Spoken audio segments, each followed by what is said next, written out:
performance. Le gestionnaire de centre d'appel a vécu un effondrement boursier en 2022.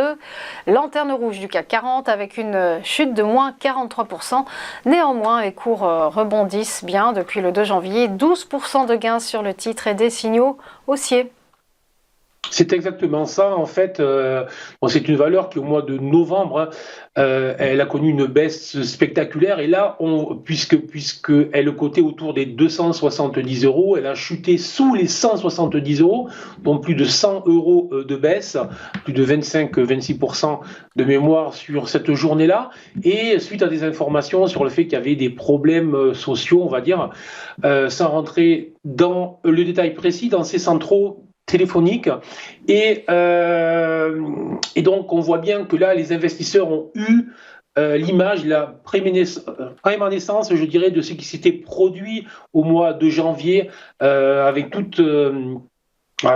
tous les problèmes autour des maisons de retraite et donc tout le monde a vendu, mais depuis effectivement on a eu un discours plus que rassurant du management qui déjà s'est porté acquéreur et à l'achat immédiatement le jour même et le lendemain de mémoire là aussi sur les points bas, puis qui a tout de suite conclu des accords avec un syndicat international, enfin bref, qui a voulu vraiment rassurer les investisseurs dans une période où on sait que l'ISR, l'ESG est très important. On veut vraiment que les entreprises soient exemplaires.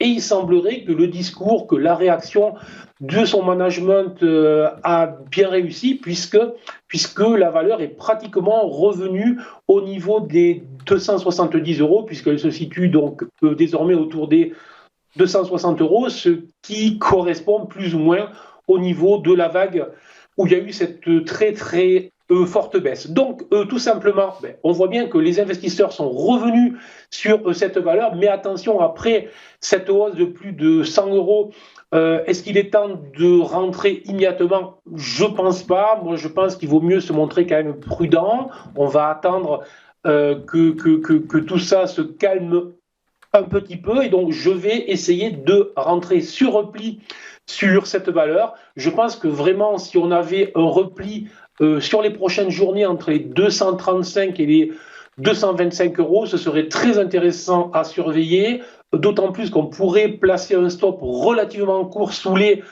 203 euros. Donc tout simplement, je conseille des achats sur repli sur une zone qui est comprise entre 225 et 235 euros, avec un stop relativement court sous les 203 euros.